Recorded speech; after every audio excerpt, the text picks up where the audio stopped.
Now, the reason why I'm stating all this is because of this. What I like to do when I used to train and I used to go out, and even when I want to go learn from someone, is I want to see how many people studied his blueprint and how many laymen, average Joes, they go to work, they don't have time to do this and don't have time to do that, are still able to compete and do a good performance and show great technique in Muay Thai. When I see that he took an average guy in his 30s, his late 30s, never did the sport before, 2 or 3 years, got belts already, and you're like, wow, this guy never even trained any sports before. He was just sitting on the couch. Then you know, and he don't have 1 or 2 people. He has done this multiple times in different gyms and with different people, against top level trainers and top camps, and puts his product out there and wins, loses or draws, but they hold their own.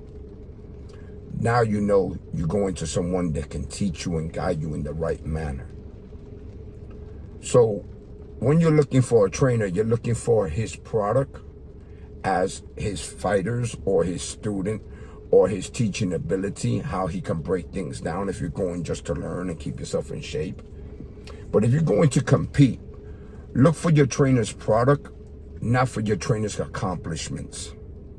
And because not everyone that can fight can teach. All it shows you if he's a good fighter was that his trainer, his kruu, means teacher, was actually a hell of a good trainer and a good kruu, a good teacher. And his trainer's product is him. So trust the product and trust the process. So when you go to a camp, look for someone that builds champions.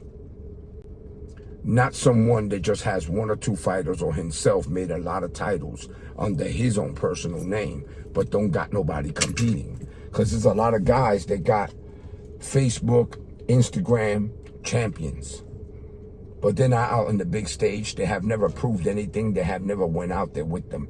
And they only have 1 or 2 athletes. As for myself, my influence cannot be denied. I've been putting guys to train and fight. Right now, my camp been open for 36 years. I'm an OG at this sport.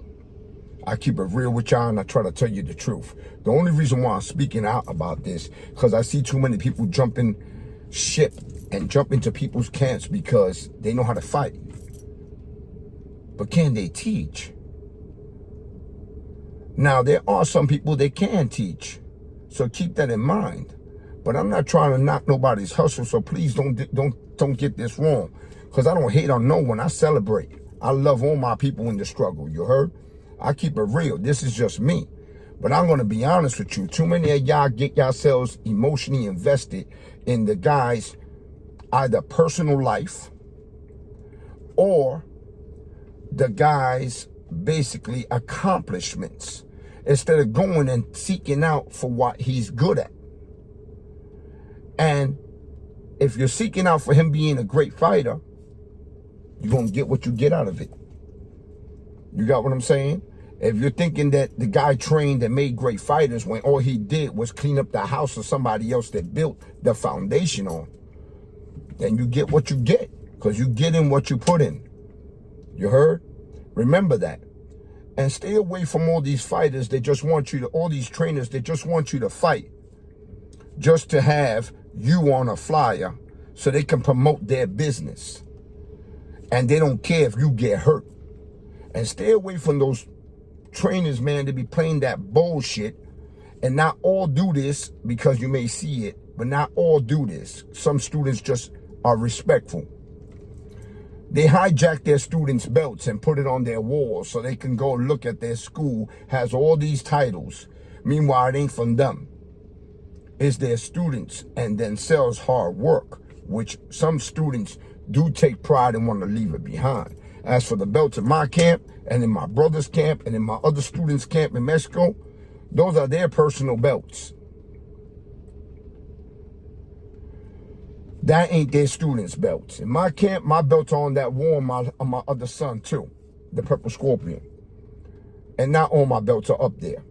I don't let my students leave their belts in my school, only for the first week, so that everyone can see, oh, that's the belt he got. After that, they take it home. That's their belt. That don't belong to me. That belongs to them. They accomplished that. So be careful with who you take your knowledge from. Be careful with who you train with. And be careful your intentions behind why you're going to learn from them. Because first and foremost, be careful of your intentions of why you're going to train under this individual. Make sure that you're going to somebody that's qualified and knows what he's doing. Not somebody that just came out of nowhere, got a USA boxing coach license, went to the clinic, and now all of a sudden opening up a school with an LLC, but doesn't have no credential certifications or nothing and doesn't know what he's doing. Because I'm a firm believer in what my brother Mustafa Takabir would always say, each one teach one, each one reach one. You heard? So just sending some love and some advice to those that are seeking for true knowledge. First, understand one thing. Learn, don't just pick up knowledge and have no knowledge of oneself. You heard? Assalamu alaikum wa rahmatullah. Sawadee Cup. Cool. HAMZAH MAISONET out.